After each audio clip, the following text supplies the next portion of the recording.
Bismillahirrahmanirrahim. L'histoire de la chamelle et le prophète Salih. Salam alaikum mon ami. As-tu déjà entendu parler de l'histoire de la chamelle? Alors assieds-toi et écoute. Il y a bien longtemps, il y avait un peuple nommé les Thamoud. Allah avait tout donné aux Thamoud.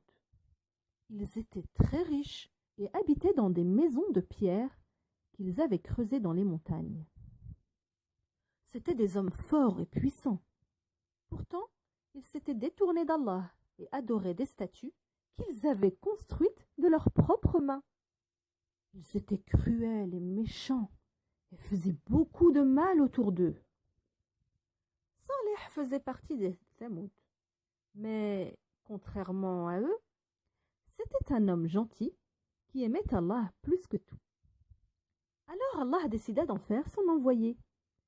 Il lui demanda d'aller voir les gens de son peuple et de leur dire qu'ils devaient cesser d'adorer les statues pour ne tourner leurs prières que vers Allah.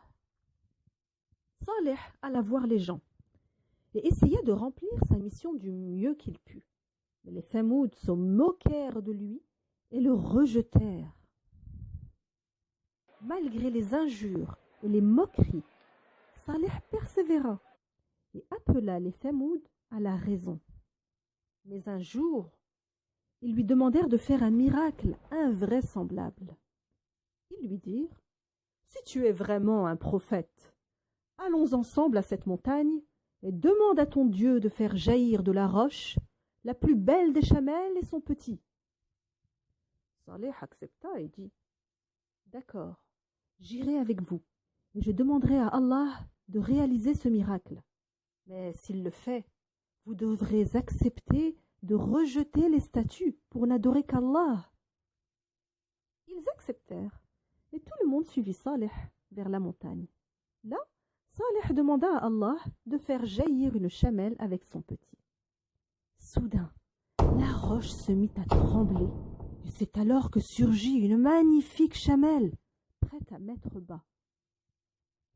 En voyant ce miracle, certaines personnes crurent immédiatement en Allah et décidèrent de suivre Salih. Mais d'autres avaient trop de haine pour reconnaître leurs erreurs. Après plusieurs jours, la chamelle mit bas. Ensuite, après ses douloureux efforts, elle alla s'abreuver à la rivière.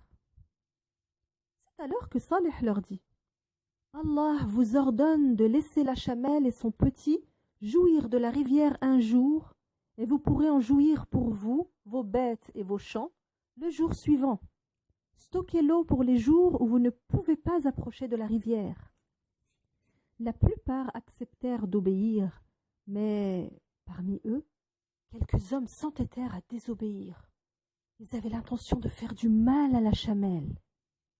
Alors, un jour, tandis qu'elle était près de la rivière avec son petit, le plus méchant d'entre eux s'approcha et lui tira une flèche à la nuque. Immédiatement, la pauvre bête tomba et les autres hommes se ruèrent sur elle. Horrifié, son chamelon se sauva en poussant des cris terrifiants. Au lieu d'éprouver de la honte, ces hommes allèrent voir Salih et lui dirent « Nous avons tué la chamelle, si tu dis vraiment la vérité. Demande à ton Dieu de faire descendre la punition sur nous. » Et ils tournèrent les talons en riant et en se moquant de leur prophète. Salih leur dit « Je vous avais prévenu de ne pas lui faire de mal, mais vous avez outrepassé les droits de Dieu. Pour cela, la punition de Dieu s'abattra sur vous dans quelques jours, et vous verrez qu'Allah dit toujours la vérité. » Mais ils se moquèrent de plus belle. Alors, Salih décida de s'éloigner de la cité avec les croyants, persuadé que le châtiment de Dieu n'allait pas tarder. Le matin du dernier jour, alors que les habitants de la cité se réveillaient à peine, ils entendirent un bruit terrifiant. Les gens sortirent, paniqués, et ils virent le ciel s'assombrir. Puis la terre se mit à trembler si fort que les maisons de roche s'écroulèrent sur les habitants. En quelques minutes, les Thamouds disparurent, dévastés par la punition d'Allah. Et seul le prophète Saleh et ceux qui avaient cru furent sauvés.